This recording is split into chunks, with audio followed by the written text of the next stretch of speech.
Good morning dear children. Class ninth में subject civics या political science में first lesson of civics है। You have completed the French revolution in history and size and location of India and geography. So today lesson है आपका political science का और lesson का नाम है what democracy and why democracy. You are able to know about the definition of democracy. Already आप democracy की definition को अच्छे से जानते हैं, क्लास 8th में आप पढ़ चुके हैं बेटा। डेमोक्रेसी जस्ट इसमें बोलते हैं democracy is a system of government in which leader elected by the people. एक ऐसी व्यवस्था है डेमोक्रेसी जिसमें जो लीडर होता है, जो नेता होता है, वह है जनता के द्वारा इलेक्ट किया जाता है। So this is the better form of other. यह है जब कोई नेता, जब कोई सरकार बाय द पीपल होती है तो वो एक जनता के लिए काम करेगी। Just like you can take the example of Abraham Lincoln given a definition of democracy by the people, for the people, to the people.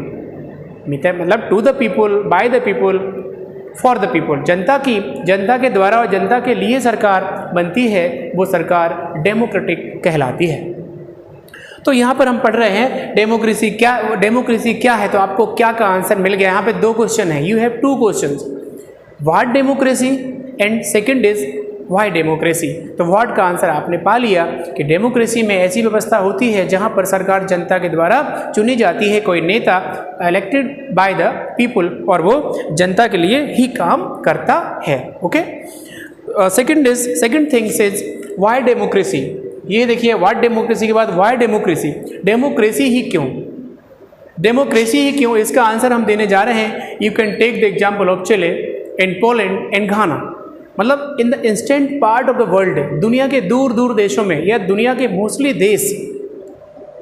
Mostly country of the world wanted establishment of the democracy in our nation.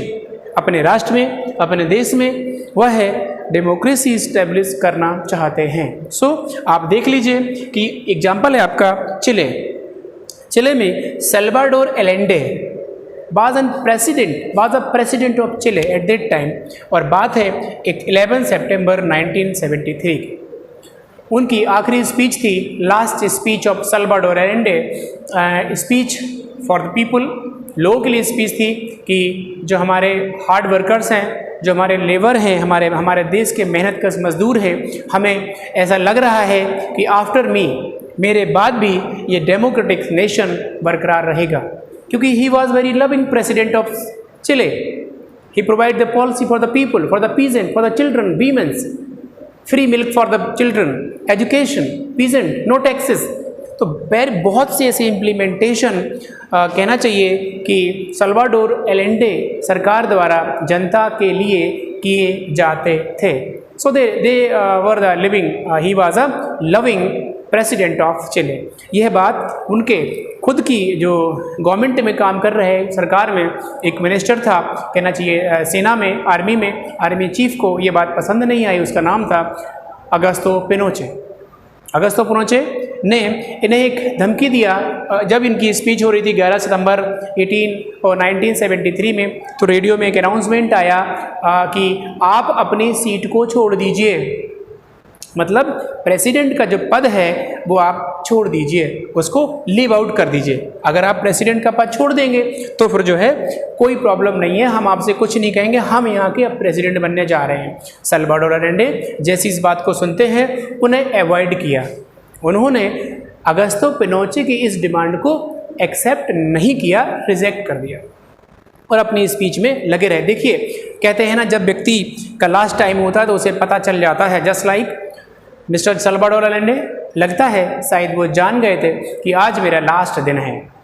Today is the last day of the Salvador Allende eight the time of 11 सितंबर 1973। सो वो जान चुके थे। इसी तरीके से उन्होंने बहुत एक, कहना चाहिए, स्पीच में इतनी मिठास थी, इतना प्यार भरा हुआ था कि लोग बहुत इफेक्टिव थे। जैसे ही वो मीटिंग के बाद अपने ऑफिस पहुंचते हैं, प्रेसिडेंट हाउस में पहुंचते हैं, तो surrounding by the military Salvador Allende of president house in Chile and 11 सितंबर 1973 में जैसे ही वो यहाँ से पहुँचते हैं, सराउंड बुक कर दिया जाता है। मतलब उसको घेर दिया जाता है और उन्हें मार दिया जाता है। तो कहीं ना कहीं डेमोक्रेटिक सरकार खत्म, है ना। जब डेमोक्रेटिक सरकार खत्म तो अगस्तो पिनोचे रूल आया। अगस्तो पिनोचे डिक्टेटर था, तो डिक्टेटर भी 17 ईयर्स चला। इसके बाद 2000 करीब 6 के लगभग आपका 2006 में अगस्तो पिनोचे के बीच इलेक्शन हुए और इलेक्शन में मिशेल बैचलेट, जो एक उनके आर्मी ऑफिसर की फ्लाइंग कहना चाहिए एयरफोर्स ऑफिसर की लड़की थी, किनकी सल्वाडोर के समय उनकी लड़की को जिसको टॉर्चर किया गया था उसका नाम था Michelle Bachelet, become a president of Chile in 2006 by the democratic.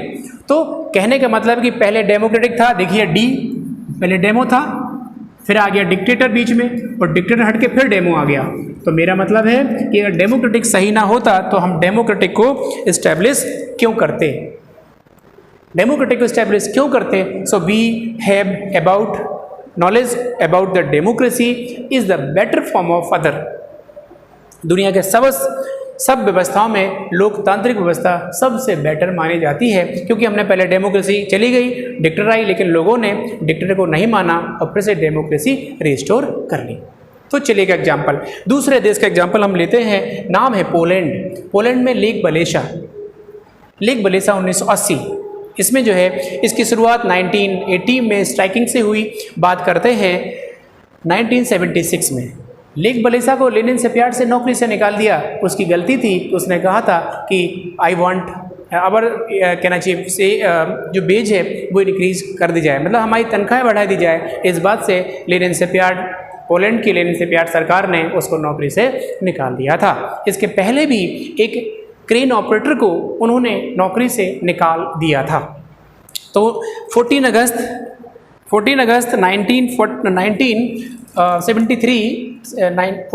1980 में स्ट्राइक की शुरुआत हुई और ओवरऑल लेक वलेसा ने स्ट्राइक को लीड किया और स्ट्राइक लीड करने के बाद लेक वलेसा एक कहना चाहिए कि एक लीड फिगर में आ गए। Lech Walesa become a leader of this strike. इस स्ट्राइक का लेक वलेसा बहुत बड़े स्तर पे जो है कहना चाहिए कि एक नेता बन गया और नेता बनने के बाद लेक वलेसा ने अपने आप को बाद में जब इलेक्शन हुए तो लेक वलेसा कहना चाहिए कि पोलैंड के राष्ट्रपति बन जाते हैं 1989 के बात है। यह है पोलैंड में 1989 जब इलेक्शन हुए तो इलेक्शन में आउट ऑफ 100 सीट पे इलेक्शन हुआ। 100 में से 99 सीट मिस्टर लेक वलेसा को मिली और यह डेमोक्रेटिक सिस्टम में आए। इट मीन्स कि पोलैंड की जो लेनिन सरकार वो लोकतांत्रिक सरकार नहीं थी, इसीलिए लेक वलेसा ने वो सरकार हटा दी, लेनिन से प्यार की सरकार चली गई और बन गई एक democratic government. Mister Lech Walesa become a president of Poland. ठीक है, तो इसके बाद तो मेरा मतलब है कि कहीं ना कहीं जो रिस्टोर वो कहीं ना कहीं जो आंसर है वह है डेमोक्रेसी।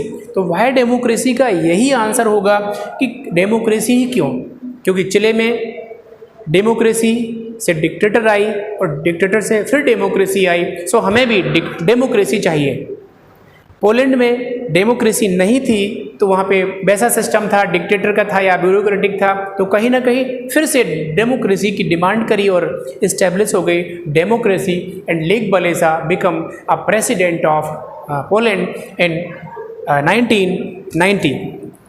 ठीक है, 1998 के इलेक्शन में और 1990 में कहना चाहिए Poland had a first president election in which more than one party code contest, और जो कहना चाहिए वलेसा वहाँ के राष्ट्रपति बन गए। लास्ट हमारा एग्जाम्पल है घाना एनक्रूमा अ टीचर। घाना जो है बिलोंग करता है आपका वेस्टर्न अफ्रीका में। Ghana is a western African country. इसके बाद जो घाना की स्थिति है वो आपको हम बता देते हैं। वेस्टर्न घाना जाता है, इसके बाद illustrated the more common experience of former colonies. Ghana used to British colony named the Gold Coast. Paper में आता है what was the Gold Coast, तो गोल्ड कोस्ट कहा जाता है घाना को क्योंकि वो कॉलोनियल था। You know that about the colonial rule, दूसरे देश के लोगों का शासन कॉलोनियल शासन कहलाता है या उपनिवेशी शासन कहलाता है। कॉलोनियल गवर्नमेंट उपनिवेशी सरकार कहलाती है, तो जो इंडिया में भी चली, ठीक है ना। तो इसके बाद बात करते हैं, इंडिपेंडेंस हो गया था 1957 में, कौन, घाना, 1957 ये इंडिपेंडेंस हो गया। इसके बाद हम बात कर रहे हैं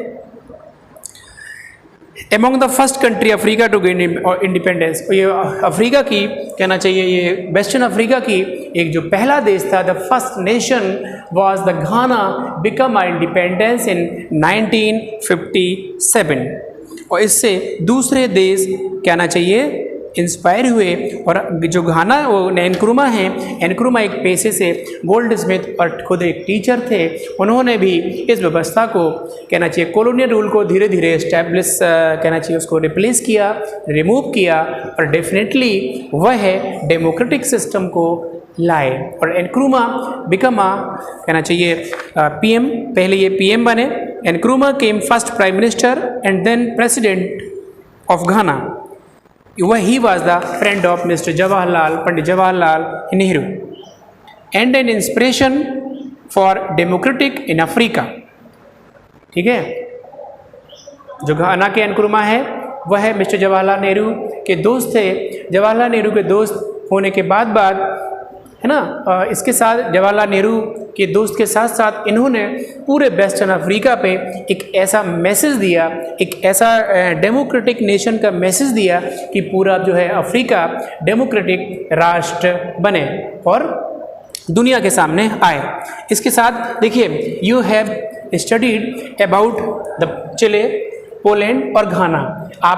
हमने चिलियन को इसलिए बता दिया है कि चिले गवर्नमेंट में जो चिले सरकार थी वो सल्वाडोर एलेंडे की बहुत प्रिय सरकार थी, है ना। सल्वाडोर एलेंडे का मतलब होता है, Salvador Allende was and loving president of Chile, ठीक है, उस समय। लेकिन उसके ही डिक्टेटर, उसने कहना चाहिए कि आर्मी के अधिकारी ने उस पर अधिकार कर लिया और सल्वाडोर एलेंडे को रिमूव कर दिया। रिमूव करने के बाद जब डेमोक्रेसी ख़त्म हो गई तो डिक्टेटर आ गई, और डिक्टेटर, इसीलिए डिक्टेटर फिर से कहना चाहिए मिशेल बैचलेट को बनाया जनता ने। और मिशेल बैचलेट का मतलब है कि when Michelle Bachelet become a president of Ghana. तो एक बात और हम आपको बता दें, at the time of Salvador Allende और आफ्टर द सल्वाडोर एलेंडे जो कहना चाहिए कि ट्रीट था, जो अगस्तो पिनोचे ने मिशेल बैचलेट के साथ जो व्यवहार किया था और उसकी माँ के साथ बहुत गंदा व्यवहार किया था, कहना चाहिए उन्हें जेल में रखा, इम्प्रिजन रखा और टॉर्चर भी किया।